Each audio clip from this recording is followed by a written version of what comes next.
Hi everyone, happy Wednesday. It's Alysia here and I'm very excited to be with you for our weekly Global Online Fireside Chat. Today, I'm broadcasting to you once again from London, having just arrived back late yesterday afternoon. It's absolutely wonderful to be back in this gorgeous city once again. To all our entrepreneurs out there, we have a brilliant session planned for you today with some wonderful entrepreneurs and experts at all levels and business stages from across the globe joining us today, giving us a truly diverse range of insights and opinions. Our topic for today is fundamental truths that will change your life as an entrepreneur, no matter your stage of business. And we're going to be learning from the best, so I hope you're looking forward to it. Now I've got you all excited. Let me go ahead and introduce you to our VIP guests before asking them to properly introduce themselves to you. Welcome to Washington, USA-based Shane Boudreau, who's a seasoned executive, successful entrepreneur, coach, and business builder. Welcome to India-based Malana Sasalu, who's a global leader, business builder, and engineer. Welcome to Lagos, Nigeria-based Alaba Ayinyola, who's a business growth consultant, blogger, and startup expert. Welcome to Dublin, Ireland-based Patrick Daly, who's a consultant, logistics expert, and speaker. And welcome to Arizona-based Laib Borlel, who's a champion for change, consultant, branding and marketing expert, and social entrepreneur. And last but not least, welcome to India-based Prakash Kushwaha, who's an entrepreneur, engineer, and business analytics expert. Now, I know you want to meet them, so let me ask them to go ahead and introduce themselves to you. Starting with Malana. Malana, please say hi to everyone. Hi, Malana from Bangalore, India. I'm an engineer, a business person working for the last 25 years. I've worked internationally in India and Canada. And I've run multiple businesses from real estate business to technology business. And currently, what I'm trying to do is trying to find a problem, to find a solution to the problem that we have in India, that is the urban housing shortage. That we have got around 18 million houses are required to be built in this country over the next 10 years. And I am trying to define the methodology which can be solved through a large investment into this sector. And, thank you, Malana. We're definitely going to be coming back to you. We've just got a lot of questions to get through, but we're looking forward to hearing from you. Shane, welcome, Shane. Please say hi to everyone. Hello, thank you. I'm Shane Boudreau from Issaquah, Washington, just outside of Seattle. Serial entrepreneur. Latest venue is a company that's a predictive market for predicting the highs and lows of the stock market and trying to kind of equal the playing field for everyone. So everyone has a chance to win going into the stock market instead of just the top few. Thanks for the intro, and I'm excited for today. Welcome, Shane. Super excited to have you join us. Laib, please say hi to everyone. Good morning, everyone. Good morning, Alysia, calling in from Phoenix, Arizona. Background in marketing, executive coaching, and nonprofit sector. And latest venture is connecting users with charities around the world, being able to geolocate them and people being able to make a difference instantly to current life missions going on anywhere in the world. Thank you, Laib. Super excited to have you join us as well. Alaba, please say hi from Nigeria.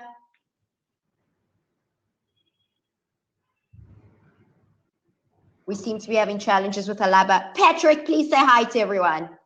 Hello to everybody from Dublin, Ireland. Patrick Daly here. I'm the Managing Director of Alba Consulting, business consultancy in the supply chain management space. We consult to manufacturing, distribution, and logistics services companies around the world. And delighted to be here and looking forward to learning and sharing. Awesome. Very excited that you're joining us, Patrick. Now, just a few shout outs before we jump into the questions for our VIP guests. On the screen are contact details for our VIPs. Feel free to reach out to them. I know they love hearing from you. You can keep sending your questions through to inspireme@onlinefiresidechat.com, and we'll do our very best to have them answered by our VIP guests. Just a reminder, we have community champions and ever-growing meetup groups in over 80 cities and 60 countries around the globe, including in North and South America, the UK, Europe, Africa, the Middle East, India, Asia, and Australia. If you'd like to meet up with your local chapters or you'd like to start your very own one, you can feel free to reach out to us via email. We'll put you in contact with your local community champion. On that note, I know I say this twice a week, but thank you to all our volunteer champions from around the globe. You are the heart and soul of our community, and we wouldn't be here today without you. Over the next few months, and with all your help, we'll be sharing with and inspiring entrepreneurs in more than 100 countries. We know that together we can make this happen. Thanks again to all our VIPs for sharing your wisdom and so freely with our global fireside chat community. We are incredibly appreciative that you're joining us. Thanks again to all the presidents, prime ministers, ministers, ambassadors, and our growing family of supporters and collaborators from around the developing world, for once again hosting sessions for hundreds of entrepreneurs who don't have access to necessary bandwidth or understanding of the English language to join our session on their own. Thank you to the government ministries, UN offices, World Economic Forum, US Embassy Corners, British Council offices, university campuses, schools, business incubators, Chamber of Commerces, and community centers and radio stations for all your weekly hosting support and for raising awareness within your regions and communities across the globe. Thank you to everyone from our UN Women team for all your support as well. We're once again streaming across new live platforms today, so stay tuned because we've got some big plans ahead. On that note, if you have a community radio station you'd like us to broadcast from, please make sure to email us so that we can broadcast even more entrepreneurs around the globe. Now you're here to learn, and that's exactly what we're going to do. The topic for today is fundamental truths that will change your life as an entrepreneur, no matter the stage of your business. So to make our VIPs feel super comfortable, this is how it's going to work. We're going to pose a question to one of you. It goes to all of you. Feel free to be 100% honest. We are here to learn, so you don't have to worry. We want to hear the good, bad, and ugly of being an entrepreneur. So who are we going to put in the hot seat? Let's put Shane in the hot seat. Shane, we are going to put you forward for the first question. Sit back, relax, and give us your thoughts. So our question goes as follows, Shane. What would you say are the key fundamental truths that all entrepreneurs or prospective entrepreneurs should know about? Shane, please go for it. I think you need to know your why. So why you want to go into entrepreneurship, why you want to do what you do, what makes the most sense with whatever company or whatever avenue you're pursuing. Without that, I don't see success from people that I've worked with in the past. You have to know your why. You have to have the passion for that why. And you need to know what's behind the why pushing you forward. That's kind of my take on it. It's really the most important part that I've come across. Companies that I've worked with, even if I don't have the why trying to help them, if I can't determine why they're pushing their company, I have a hard time helping them. It just doesn't quite work out like it should. Fascinating insights today to start today's session. Thank you. Patrick, we'd love to hear your thoughts in terms of what Shane was saying. Please go for it. Yeah, I think that what many entrepreneurs need to realize is that the business is more about them as a person than it is about the idea or the product or the methodology or even the capital that they have or the capital that they're looking for. And by that, I mean, it's about the discipline, the integrity, the focus you have, the sense of proportion, sense of humor that you may have, and being a rounded and informed, intelligent person of interest. And with that, you can command respect and be somebody that people want to be around. And I think that's very important for bringing value to business, particularly if you're in a business where there's a lot of person-to-person interaction. And I think also you need to be able to accept a certain level of discomfort, to be pushing your envelope, your boundaries out ever further, and that's a kind of an exercise that you do, almost like you train your muscles. I remember back in the day, the first radio interview I ever did, I was breathing so hard and shallow that I thought I was going to hyperventilate, and then you do it again and again and again, and it becomes easier, it becomes more comfortable. You evolve into the person you need to be, and I think that's crucially important for all entrepreneurs to realize. Thank you, Patrick. Some awesome insights being shared today. Labe, I know you've got some thoughts you want to share there, and then Milana, we'd love to hear from you too. Labe, please go for it. Yeah, I think a combination of both what Shane and Patrick were saying. Number one, it was the why. What Shane touched on and Patrick was the long haul. Every entrepreneur needs to know that nothing happens overnight. It's a matter of diligence, of commitment, and it's the person's in it for the long haul, and that they're going to go through the ups and downs. When a person goes into the regular corporate world, then they normally have a large infrastructure that they're going into. In the in the entrepreneurial world, then you don't have that, and you're starting off sometimes in geographic locations that are not optimal. You're starting off in places where you don't have people that understand the vision that you have and understand the mission. And, it can be very, very lonely sometimes. So when a person comes out with an idea and they have the entrepreneurial spirit, and they have the vision and the mission, what they want to do, it's a matter of being really adamant and being consistent and knowing that even when those low times come, that they're going to push through it.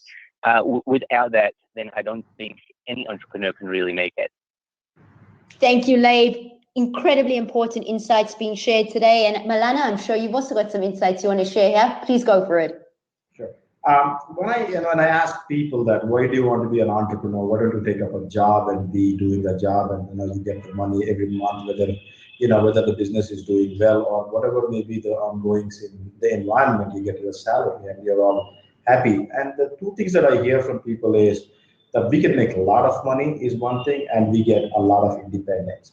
The truth about the entrepreneurship is that we need to understand is that money has a positive and a negative.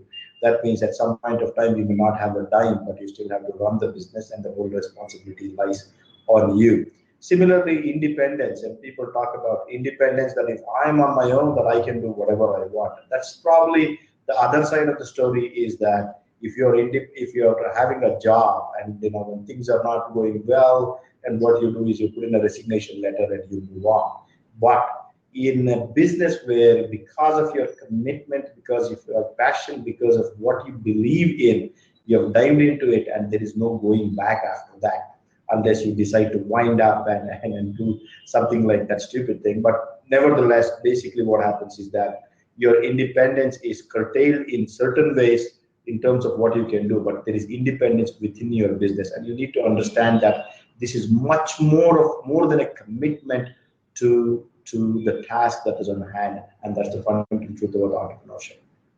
Thank you, Malana. Absolutely fascinating insights being shared today. Just to recap, you've all really started off our session well today. It's about the goals. The why is very, very important. The founders, being realistic about the things like financial upside and responsibilities, practicing through the discomfort, commitment to long timelines, managing your self-doubt and loneliness. Now let's dig a little deeper and talk about regions. Our panelists joining us today from some very interesting countries. Entrepreneurship is practiced quite differently in some of these countries. Patrick, we'd love to start with you. Looking at Ireland, I know it's a hub for a lot of tech companies globally. Are there any truths that you feel apply specifically to being an entrepreneur in Ireland versus, for example, being an entrepreneur in the US? Please go ahead. Ireland is a small country in a small continent of small countries. If you think about Europe, the European Union, the largest country in the European Union is France, and France is smaller than Texas. So therefore, we come to business necessarily with an international vocation from the beginning, which I think possibly contrasts with American businesses, particularly SMEs, who come to the market with a ready-made population of 300 million people around them, common language, common laws, common currency. So for us, it's a very different proposition. Very quickly, we get into dealing with different laws, different customs, different languages, different business culture within a couple of 100 miles. And therefore, what we really need here, and what's fundamental to us for success, is to be flexible, to be open, and to be adaptable. And I think that's actually what characterizes Ireland and Irish business people. And I think those of you who have met Irish business people in your dealings will probably agree with me on that. Absolutely. You guys are hustlers. It's very impressive, Patrick. Now, moving across to the US, Shane, we'd love to hear your insights in terms of what Patrick was saying and your perspective as a very successful American entrepreneur. Well, actually, yeah, people that I've worked with coming from anywhere over in the EU seem to have that hustle mentality, even if they don't necessarily call it that. They push a lot harder. In the U.S., unfortunately, I've seen too many entrepreneurs coming through as, I'll do it tomorrow. I can contact somebody next week. I can, they put things off. Whereas people from Europe that I've worked with, it's go, go, go. It's why get it done tomorrow when I can do it today. And I've always admired that and tried to follow it. And that's how I was actually raised with, is never put it off till tomorrow. Do what you have to do and you'll always be successful. Do it immediately and you'll win. It's simple as that. It's fascinating that you say that, Shane, because having come from outside and coming to the US, I thought I'd worked extremely hard every day of my life until I came to the US. And then it was like, oh my God, you guys work so hard, it's scary. So it's fascinating that you share that. Thank you so much. Labe, we would love to hear your thoughts in terms of your experience in the US and any truths that you feel apply to the US. And then, of course, how do they affect the rest of the world? And yeah, we'd love to hear your thoughts on this question as well. Yeah, just to go off Shane, I think Mark Cuban refers to those people as entrepreneurs as opposed to entrepreneurs. And in the US, in Phoenix, the culture over here is, because we live in a country full of opportunity. I think people think that the opportunity will come again tomorrow, which there is an element of truth in there. On the other hand, there are, I believe that the people that you surround yourself with are going to be incredibly impactful to the mission that you have. And specifically in Phoenix, there is an incredible startup community here, all in the tech, all in the tech industry. And geographically, we're close to Silicon Valley, and there are hustlers here. And the culture, I would say, generally in the U.S. is, when you look at success, then you're looking at, the startups going from Oracle to Facebook, etc., where these companies started from nothing. They started in either university dormitories or they started in someone's basement or garage. And people want to be able to replicate that. So there are the people that want to do it and the people that are actually doing it. And the culture, I believe, in the U.S. is one that, depending on who you're surrounding yourself with, is going to really dictate, how your journey is going to plan out. And I think there's many more pockets within the U.S. versus the rest of the world. I grew up in the U.K. and seeing, there's a diverse difference in culture and mentality within the entrepreneurial world. And I think there's a lot more opportunity in the U.S. Rather than outside of the U.S. And I think that has to do with, number one, just the opportunities that are available here and the success rate that has unfolded in the U.S. Thank you, Labe. Absolutely fascinating insights being shared today. Just to from what you guys have said so far, in certain countries, you definitely are required to think and work internationally. We see different behaviors when it comes to urgencies, where you locate yourself, both from an exposure to opportunities and a community and cultural perspective. Malana, I know you are in one of the most exciting parts of the world when it comes to entrepreneurship. We'd love to hear your thoughts in terms of there being any truths that you feel apply to both India, your region, and of course, the world that you could share with us. Yeah, and it's nothing that I'm going to be talking that you guys do not know. India is almost like a miniature world from a cultural perspective, from the whole the way country is, from the desert to the highest rainfall to it's diverse. We have got around 3,000 languages, and you've got some 25-30 states with different cultures, all coming together in a democratic environment and living like that for the last 60 years, ever since we got the independence. So, from a very business perspective, it's a developing nation. because it is a developing nation, there are great opportunities. When developing nation and great opportunity, and my friend talked about the US about there are great opportunity within US. So there is a difference between an opportunity in India and opportunity in US, because since it's a developing nation, then your returns and your opportunities are much larger. Wherever the mankind has problems, problems means there's an opportunity for business. So India, because it's a developing nation, for the last around 20 years or so, the economy has opened up for investments and other things. Then it is probably the fastest growing country in the world as of today. So the challenges that also, it'd be unfair that if I do not spell out the challenges in doing business in a country like India, because it's a developing nation, the systems, the government institutions are not as fully developed as in a developed nation such as United States. The legal system may take a longer time to get the solution that what you want in a legal system. Similarly, in a financial system, for example, our stock exchanges or any other such institutions that require to run a business smoothly or have evolved, but not to the extent that other countries in the developed nations that they have. So what happens because of that is that when the international investors and the international business comes to India, they will find it very difficult. They will find it, this is not what I was told. This is not what I assumed. These are the kind of exclamation that I can see in their face. Nevertheless, it's an exciting place, and there's a lot to be seen, lot to be done, because there are some of the fundamental challenges the country is facing in terms of infrastructure, clean drinking water, urban housing problem, urban transportation system, and so on and so forth. While the entrepreneurship and the technology side, India is doing phenomenally well. And in the city that I live in Bangalore, probably there are more than 500 tech startup companies which are working. It makes it, and apart from Silicon Valley, Bangalore is the world's largest technology startup hub. So there are opportunities while one side it's going on great in terms of technology, and the other side, whereas on the fundamental requirement of the infrastructure, there are great opportunities in this country. Thank you, Malana.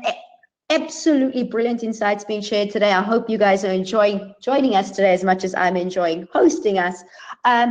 Some important points being shared by our panelists today, including the fact that the emerging markets clearly have their own types of opportunities. Whilst they may be large, you have to go in with your eyes wide open. They do pose very serious risks if you make assumptions that turn out not to be true. So thank you for that. And now moving on, we're going to be talking about the dark side of entrepreneurship. And I know Lay briefly touched on this earlier, but there is a dark side, and I think it's very important that we touch on it here. Lay, in your opinion, what is being referred to when we talk about the dark side of entrepreneurship? Please share your insights. I think there's a lot of dark side to it. I mean, from the get-go, there's a lot of excitement, and I think that the more opportunity, the more challenges that there are there. I mean, dark side can come from meeting the wrong investors, which people need to be incredibly cautious about. Entrepreneurs are risk takers, and when they come across someone or a potential investor, they need to do incredible due diligence to make sure that they're not going into a deal with someone that isn't right for their company. Seed capital, raising capital is a continuous task. And I've seen entrepreneurs that as soon as they smell money, they will do anything to be able to get it. And sometimes it's not the right money. And that can be incredibly detrimental to the venture, to the business, and to the person themselves. So that's one incredible dark side that entrepreneurs need to be very, very careful with.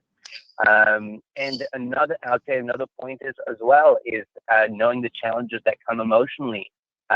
It's a roller coaster. It's a roller coaster that you go up and down. Those are the two. One is on the business side, and one is on the emotional side. Those are two very dark sides that entrepreneurs need to be incredibly aware of when going out on a venture. And regardless whether they're a first time or a 10th time seasoned entrepreneur, the temptation of being able to receive large amounts of money can be overwhelming sometimes, and being incredibly cautious can only put that person in a far stronger position. Thank you, Laban. I think you've touched on some absolutely brilliant points here in terms of the due diligence and the roller coaster ride. And I think something that I'd love to hear from your co-panelists is also this depression, the loneliness that's been touched on earlier in that. So there's so many elements to the dark side that I'd love for us to explore further today. We'd love to hear from you, Patrick. What is the dark side of entrepreneurship to you, and how do you deal with it? Please go ahead, Patrick. I think you have to realize that failure comes with the territory. It's part of the experience, and often it's part of the learning, and it's the route to success. But it's very unpleasant when you're going through it, and I've been through it a couple of times. It's very, very difficult to come back after you've taken a hit in your confidence. You may have taken a hit in your finances, and so on. So I think people need to realize that it is part of the territory, to steel themselves to it, to prepare, and not to lose hope. But I think it is something that is that we could say it's the dark side, but it's a very integral part of success. Thank you, Patrick. And Shane, what does the dark side mean to you when it comes to being an entrepreneur, given that you are a serial entrepreneur? It's the accepting the failures. They're going to be learning opportunities. You can't just dwell on them. If you dwell on them, you'll never get back in the saddle, and you're gonna fail, and you're gonna wither away. You need to make sure that you take those with a grain of salt. You need to learn from them, and you need to push on. There's going to be the most extreme highs and the most extreme lows that you'll ever come across. One day you're on top of the world, the next day you get hit. Like right now, we're running through SEC issues, Securities and Exchange. I mean, it's the massive highs and lows, and you have to keep pushing. You got to remember your why. You got to remember what you're doing and why you're doing it, and who you're going to help at the end of the road. You need to make sure that you have everyone's best interest at heart going forward. If you're selfish, you will lose. If you put everyone else ahead of the company and ahead of you, you will lose. You need to stay on topic. You need to make sure that you're pushing ahead with the company, with everyone on the same page, or else you're just going to start getting pushed in every different direction. And no matter who you are, you can't take on the stresses of every aspect of the company. You need to share it with your employees, share it with your partners. You need to just keep driving, and it's a tough road, but the light at the end is amazing, and it's definitely worth it for me. Whereas I know some people, the stresses burn them out too fast. So you really have to be careful about that. Thank you for touching on the burnout there as well, Shane. It's critically important that we do address this. And Milana, I'm sure you also have some insights you'd love to share. Please go for it. Yeah, Shane touched upon some important points with regards to when you are running an organization and your perseverance and other things that he spoke about. And what I want to touch upon is when you jump in as an entrepreneur, what happens? So because since I was part of the investment side of the business as well, where I was supposed to deploy money. When the entrepreneur comes, they think that there is an idea. An idea itself is a business. Frankly, an idea itself is not a business.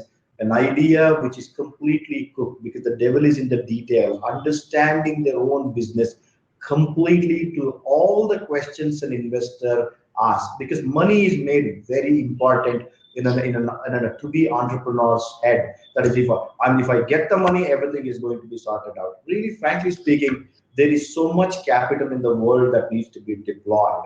There is money is not, there is no dearth of money for the right idea and rightly cooked business opportunities. So it is for the entrepreneur to understand his own business to the depth of it, to avoid feel dejected. And probably usually what the entrepreneur says is that, oh, I had a great idea, they did not put the money into this business. It's basically one has to jump into their own territory to find out why the money was not deployed there, why money was not fundraising did not happen, because they were not completely understood their business in detail. because there are several questions that that an investor asks for, because he is giving the money to an entrepreneur with the trust that this person has understood the business. So the question is going to be, how much have you understood your business? Thank you for Malana for those fascinating insights as well. Just to summarize what you and your co-panelists have been saying, entrepreneurs need to be strategic about taking capital. They need to also take responsibility for capitalizing their businesses properly. Capital comes with operational excellence and fluency in your business. And then, of course, entrepreneurs also need to be ready to manage difficult emotions, managing through volatility and making it through those tough setbacks, always focusing on the big picture goals and persisting no matter what. So moving on to our next question, and this goes to Patrick. Patrick, you've been a successful entrepreneur. You're seen as a global thought leader in your space. What would you say are some of the key behaviors that are critical to an entrepreneur's success, no matter where they're based around the world? I think it's learning to be comfortable with saying no without having to explain, without having to feel guilty about it. And the reason for this is that saying no to things that you don't want allows you to say yes to more of the things that you do want. And this is very important from the point of view of focus. You need to be able to concentrate your best efforts in your areas of strength and to develop those. You need to avoid dissipating your energy. And you need to get over the fear of missing out and wanting to chase every lead and every opportunity. And this has been a lesson that has been difficult for me to learn over the years. And I know it's been difficult for many other entrepreneurs, because you always feel, particularly when you're starting out and when you need to get people on your side or you need to get money in, you can fall into that trap. And also as well, the cultural conditioning, depending on what particular culture you're from, saying no may not always be so socially acceptable. But I think that has been one of the most valuable lessons that I have learned, and I think it's a universal. I think people all over the world, in their different ways and adjusting it to their particular culture, I think it's a lesson that will be valuable to entrepreneurs all over the world. Thank you, Patrick. And I know the late Steve Jobs would have agreed with you in terms of the power of no and the opportunities that arise as a result of that. So thank you for sharing your insights there. Labe, we'd love to hear from you. In your opinion, what are some of the key behaviors that are critical to entrepreneurial success, no matter where in the world you are? Please go for it, Labe. You know, as entrepreneurs, I think we all want to be able to succeed because we feel that we've got the power to be able to create change, that we have the power to be able to do something, to scale something, to make something big, to make something great. But the challenge is that all is, if we look in the mirror and we say to ourselves, that's me doing it. But if we look at, I would say 99, if not 100% of all successful ventures that entrepreneurs start out with, it doesn't only come from just the individual. It is largely affected by the teams and the support and the infrastructure that the person has been able to put together. So I think when an entrepreneur says, this is what I'm going to do, they need to take a step back, and that's normally early on in the game, and say, there are tremendous resources out there that I need to be able to tap into. And I think we can all relate to the networks that we've built have been the large facilitators and benefactors to the success that we've had. And going out there and saying that, I might be a great person and I can do X, Y, or Z, but at the end of the day, there's a limit to how much an individual person can do. And tapping into the resources and going out there and meeting the right people, I think that's universal. Regardless where a person is, there are people that want to help, there are people that can help, and the person needs to know that they have to tap into those resources, because otherwise they're missing out on great opportunities. It can expedite the process, it can assist them in so many ways, And, we just look around at a lot. I mean, I've seen it personally from people that I've interacted with, other entrepreneurs, that they want to do this by themselves. They are adamant that they can do it. They're adamant that they can be successful. But all they need to acknowledge is that, yes, if you want to go ahead along and do that, then, the chances of you succeeding, are, however great you are going to be minimalized. And, just opening up that door, and people want to be able to help, you need to grab onto those opportunities. So I think that's a fundamental in entrepreneurs, acknowledging that there are people that can help them, that want to help them, and you need to be open to that and accept that. And I would say even embrace it, because without the great people who support us and that we surround ourselves with, then all we're doing is going to be self-detrimental if we do not access those resources. Thank you, Labe. And Malana, I know you had some insights you wanted to share here. Please go for it. And then, of course, we'd love to hear from Shane in terms of what critical behaviors you both think are important to your success as an entrepreneur. So, Malana, please go for it. I agree with Labe in terms of using the resources that are around you, because once you are an entrepreneur, since you are the top boss of the company, there's a tendency to show that bossism and the tendency to be saying that I know all. It is very important for an entrepreneur to listen to other people. End of the day, you need to make the decision. To make the informed decision, then you need to listen to people and understand where they are coming from, because they may be seeing something that what you are unable to see because it's at the back of you. And so it's very important to listen to people. And the second thing is, business is cyclical. There are a lot of things, ups and downs, that keeps on happening, and it requires a lot of perseverance and understanding that you're passionate and you like what you're doing, and to stay the course in the up and down. That's a second behavior that people need to have. The third thing is that looking for opportunities at all time. An entrepreneur is somebody who should be looking for opportunities, because when human beings, as a mankind, as society, we are complaining about something, that we need to understand that people are complaining means an entrepreneur sees the complaint as a business opportunity.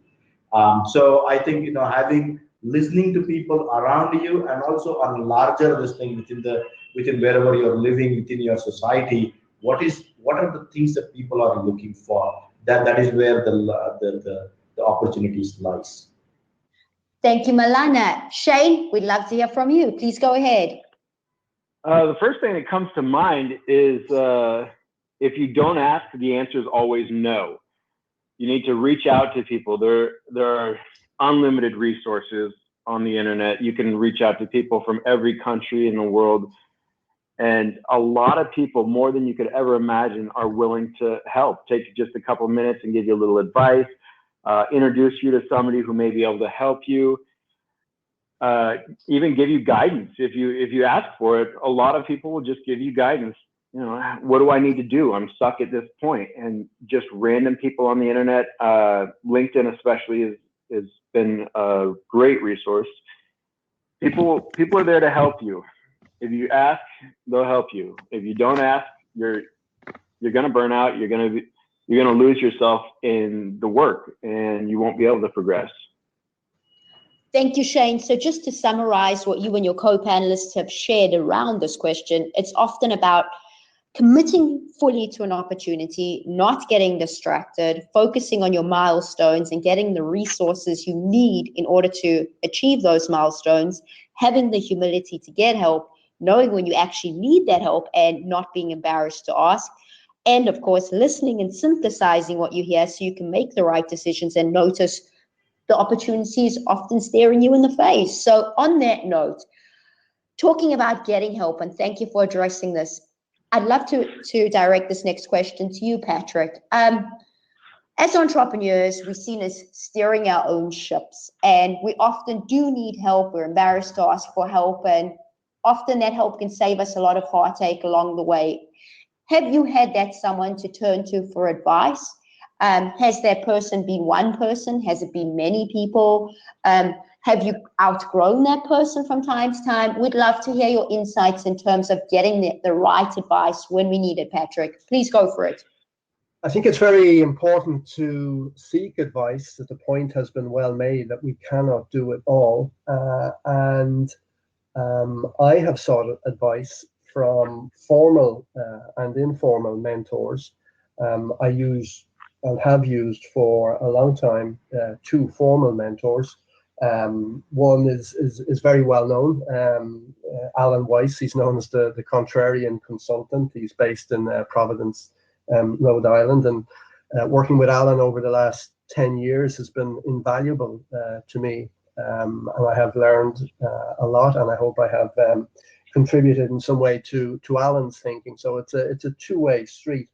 I've also used another mentor much closer to home, a gentleman called Maliki Spain here in Dublin. He's a designer of careers, and Malik is a person who has a very quirky take on lots of aspects of business and life. And I think it's really important to seek those people out, to be willing to invest in yourself with those people. And sometimes, yes, sometimes you do outgrow your mentors and you need others. What you need to try to avoid is a kind of a codependence that may become dysfunctional over time. But yes, it has been invaluable to me to seek outside help. And, you know, I work as a consultant, and sometimes I come across owners of particularly SMEs, small, medium-sized businesses, and they may say, you know, why would I need a consultant? Why would I need somebody to coach me? But if you think of the best athletes in the world, if you think of the best singers in the world, if you think of all the best performers in the world, they all have coaches, they all have mentors, and I think we need the humility to be able to take on board sometimes when these people point out to us what we don't necessarily want to hear, but what we need to hear. I think it's very important. Thank you, Patrick. And on that note, Milana, I'm sure you had a lot of experience in terms of advice you've gotten along the way and advice you've given along the way. Please share your insights in terms of the importance of having someone to turn to for advice when we need it to keep growing as entrepreneurs. Go for it, Milana. I've lived in this world for a long time, so I've had a series of mentors and advisors throughout my life. So if the question is that, you know, there are many different challenges that you face in life. It could be emotional, it could be financial, it could be anything that you know, knowledge or whatever that you need. So whom do you choose to go to is an important aspect, because like you, the people are varied. People have, you know, expertise, or people have certain qualities. Some people are calm, some people are energetic, some people can, you know, are spiritual. You know, what kind of issue that you're dealing with, and those are the kind of people that you go to and get the advice, which I've done time to time, and I continue to do so. And yes, I used to have in my growing years as a professional, that I used to have few people with whom I used to go to repeatedly, and probably I outgrew them as well. But that doesn't mean that, you know, you will not go back to people. You will continuously go back to people and ask for their advice. Thank you, Milana. Leave your thoughts on this subject. Please go for it. Sure. I think that you know, everyone has. I think it's important that a person has a Rolodex of people that they can relate to, and those people relate to them. So, for example, not sticking just to one person for everything. I think you need several people to cover, you know, what they are great at. Whether it's going to be a person who is, you know, can influence your character development, a person who is incredibly savvy with numbers when it comes to that, when it comes to just leadership or infrastructure. And those people I found that have been most productive are people that continuously push you to outside of your comfort zone. As soon as you're hearing things and you're comfortable with it, then I think that you're looking at a little bit more challenges just within yourself, because as entrepreneurs, we're always looking to be able to grow. We're always looking to be able to challenge ourselves. And if we don't have those mentors that are able to see that within us, then it may not be the best match. So finding those people in the specialized areas of where your focuses are, and where that person feels that they need that guidance, and knowing those people those mentors are going to push you in those specific areas, will only do that person good. And it's, it takes time to be able to find those people. And sometimes you only realize after a little while that it's either going to be great or it's not. And it's, you need to be able to move on from those mentors if it's not working. But you need to be. I've always found, and I've always seen it most productive, that as soon as you are pushing people and when I've guided people as well, you make sure that you're pushing them because you believe in them and you know that they are capable of more. That is the optimal result that brings the most success. Thank you, David. Shane, we'd love to hear your insights before moving on to our next question. Please go for it. Yeah, I couldn't agree more with going outside of your comfort zone. If your mentor isn't pushing you and they're just kind of starting to give you lip service, it is definitely time to move on. You need to always be moving outside of your comfort zone. That's how you grow. You need somebody that's going to push you, somebody that's going to help you along if you have questions, but they're going to make you find the answer yourself instead of just giving it to you. If they just give it to you, it makes you lazy, and you're not going to find that little extra thing that you need for your company. So I think the comfort zone is the biggest part with your mentor. If you're comfortable with the person and they're not challenging you, then you're not growing. They're not really helping you as much as they should be. And then it's probably time to move on. You need to find somebody who will give you that drive, who will help you to grow, help your company to grow. And I think that's probably one of the biggest points to be with a mentor. Ask a lot of questions, ask a lot of different people, and make sure you're growing, make sure you're evolving into the person who you need to be to run the company where you want it to be. Thank you, Shane. So just to summarize this very interesting question, you've all shared such brilliant insights. There is a long-term cycle of seeking and giving advice, getting help and giving help, and importantly, giving back. All these elements are part of being a true entrepreneur.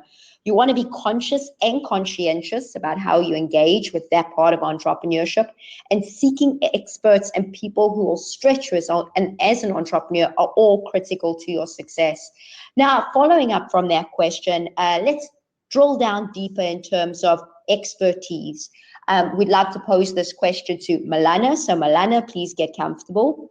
Malana, in your opinion, are there truths in terms of specific business domains such as sales, customers, product development, or finances that you'd really like to share that our entrepreneurs can learn from? Please go for it, Malana. Then I would like to talk about the marketing part of it. The marketing part of it is that when you are running an organization, that people think that marketing is about creating internet presence or making hoardings or reaching out to people that way. It's really about giving solution to people, telling them your product, what kind of problem is it solving to that people, and being honest with the product and to be putting it across to people in a believable way, which is truthful and which is not gimmicky. That's what, because I come from the real estate background, what I see is that there is a lot of flowery English written about their product, the chirping birds coming in the morning, but people are really generally looking for things which what affects me. Can my child go to school? Can my child have safety inside the apartment complex what we have built? Or whether I'm going to get my water in time, or the electricity, and so on and so forth. So it is about really understanding the problem people are facing and the solution that is there, and then product development is part of the marketing, and speaking with the product development people to see how those problems are going to be solved in the product development. And that's my little bit of my insight into the marketing side of it. Thank you, Malana. Moving on to our next panelist around the same question, because it is a critically important question that I know our entrepreneurs would love to learn from each of you on. Patrick, just to repeat our question, in your opinion, are there specific business truths in specific business domains such as sales, customers, product development, or finance that you'd like to share with our community? Please go for it, Patrick. I'm going to talk about services in general, and perhaps professional services in particular. And I think often when service providers are talking to potential clients, they become obsessed in telling the client about what they do and what their methodology is. And really, if you think about it, the client is not interested in what they do. What the client is interested in is how is he going to be better off afterwards. And therefore, the focus needs to turn from what the service provider does as to how they're going to help and work with the client to be better off in terms of true business outcomes. And those business outcomes might be growth, might be profitability, might be productivity, might be staff retention, might be improved health and safety, whatever it happens to be. And I think if the service providers can shape their offerings in terms of those outcomes, both the client will be better off and happier, and the service provider will have greater income and a longer lasting relationship with his clients.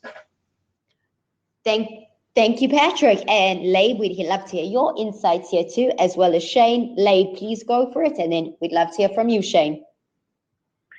You know, early stage entrepreneurs, when they have an idea and they're trying to be able to think how they can, scale it, how they're going to become successful, then many a time they invest all of their time in product development, and then they want to be able to go to market, and they start drawing up all of these strategies, these plans of how they're going to be able to execute.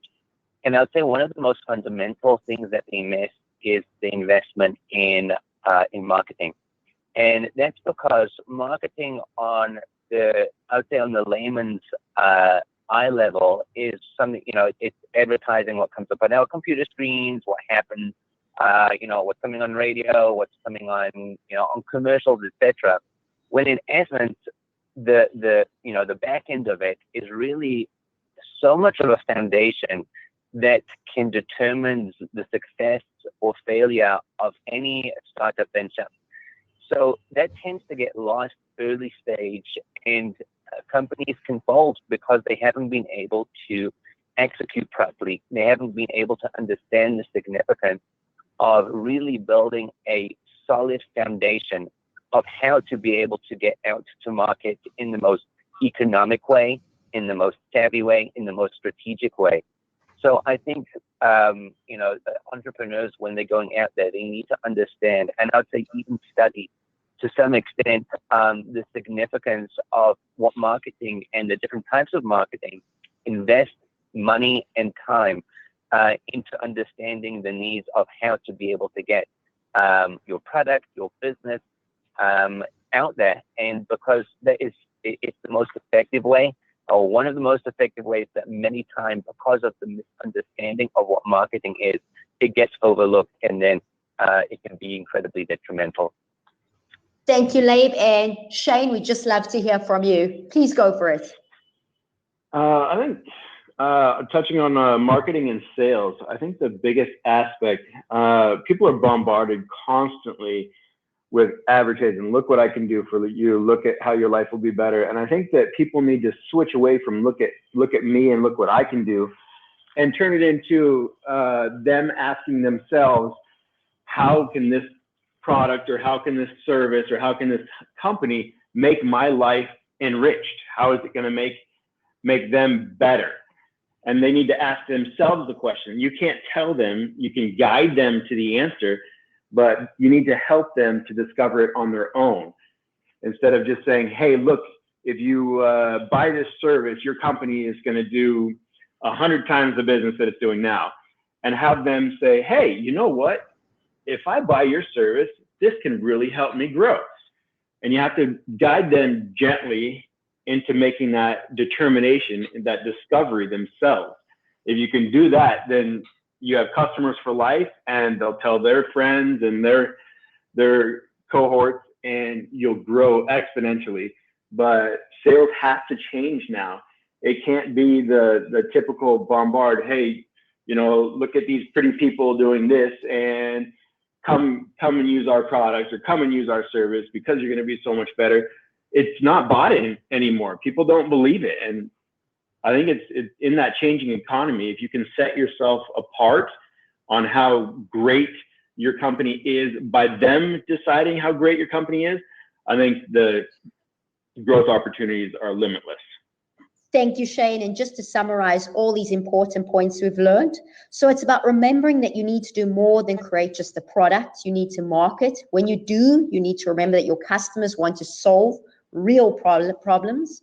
It's about communicating clearly how you can solve them, not getting lost in your own marketing language or getting absorbed in what you have done or do as a company. So thank you to our panelists for those fascinating insights. Now, unfortunately, we are running out of time, so we're going to go around our panel, and that's our favorite part of the session. And we're going to ask each of our panelists off the top of your head to please tell us what excites you in 2017 and what industries are ripe for disruption.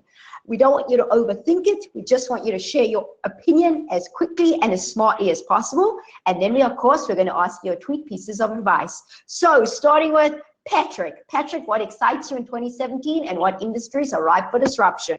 Go for it.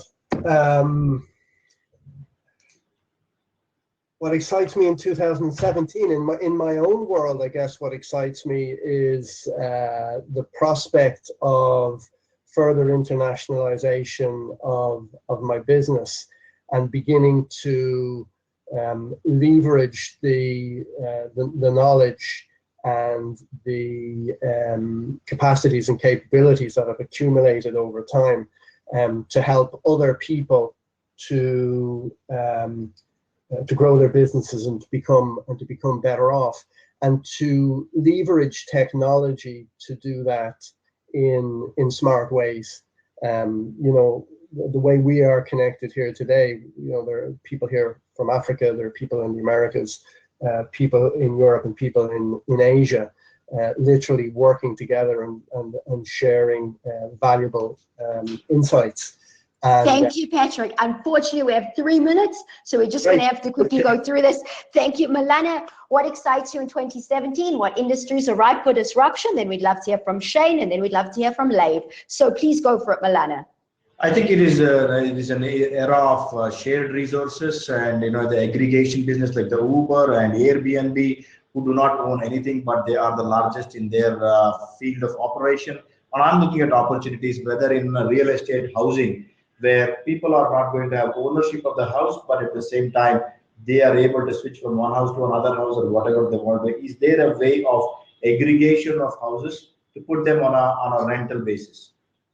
Thank you, Milana. A shared economy is the future. So thank you for touching on that. Shane, we'd love to hear from you, of course. What excites you in 2017 and what industries are ripe for disruption? What excites me is how small the world's getting. You can connect with anyone, anywhere, at any time with ease. It's not a difficulty anymore. The industries that I think are ripe and growing exponentially is the AI and machine learning. The opportunities there are limitless. People are just starting to figure it out, and I think it's going to be incredible. Thank you, Shane. And Leib, we'd love to hear from you. What excites you in 2017? What industries are ripe for disruption? You know, what was fast and instantaneous yesterday, tomorrow is going to be slow. So the ever-evolving technology is, you know, making things incredibly fast, and everything happening, you know, as instantaneously as possible is always exciting. And you know, one of my latest ventures does exactly that. It connects people to causes around the world, and people can make instant donations as it's happening in real time. So it's all exciting. Thank you, Leib. Now we're going to ask our VIPs to prepare their tweet piece of advice while I just cover the new exciting topics coming your way. So while they prepare their tweet piece of advice for all of us to go ahead and apply to our businesses to become as successful as they are, thank you to everyone for this truly amazing session. Just to keep you posted, there are some super, super, super cool sessions coming your way. On Wednesday, the 11th of October, we have robotics, planning for industry, work, and social transformation, one you definitely don't want to miss. Then on the 15th of October, we have inspiring women who are changing the world of venture capital and corporate innovation. And then on the 18th of October, we have starting out as an angel and venture capital investor. We are going to be demystifying the myths versus realities. So now we're going to ask our VIPs to please share their tweet pieces of advice as quickly as they can, starting with Shane. Shane, please share your tweet piece of advice. Win before the fight. Thank you, Shane. Milana, your tweet piece of advice. A quitter never wins, a winner never quits. Love it, love it, love it. Patrick, what's your tweet piece of advice? Invest in yourself, focus on strengths, and continuously reinvent your offerings. Thank you. And last but not least, Labe, what's your tweet piece of advice? Push and push a little harder. Awesome, awesome, awesome. From my side, remember to keep us up to date on all your progress and exciting news. We love hearing from you. As I told you earlier, you can always email us at inspireme@onlinefiresidechat.com. We love hearing that you're succeeding. You can find me as well as our VIPs on LinkedIn, as well as our champions, so feel free to connect. Don't forget, if you enjoyed today's session and there are other entrepreneurs around the globe that you believe could benefit from our sessions, make sure to share the invitations. From my side, you know we're trying to reach our 100-country goal, and together we're going to do it. I'd also like to remind you to be extremely grateful for all that you have. We are privileged to be entrepreneurs. We are privileged to be building our dreams and to be learning from extraordinary business leaders such as the ones joining us today. Never, ever, ever forget how privileged you are. Thank you again to everyone for a truly amazing session. My apologies for any technical difficulties we may have faced, but thank you for standing with us. So thank you again to everyone. On the count of 3, I'm going to ask our VIPs to please shout bye. So keep hustling. Never, ever, ever give up. 1, 2, 3. Guys, please shout bye. Bye, everyone. Bye. Thank you. Bye-bye. Bye-bye. Thank you.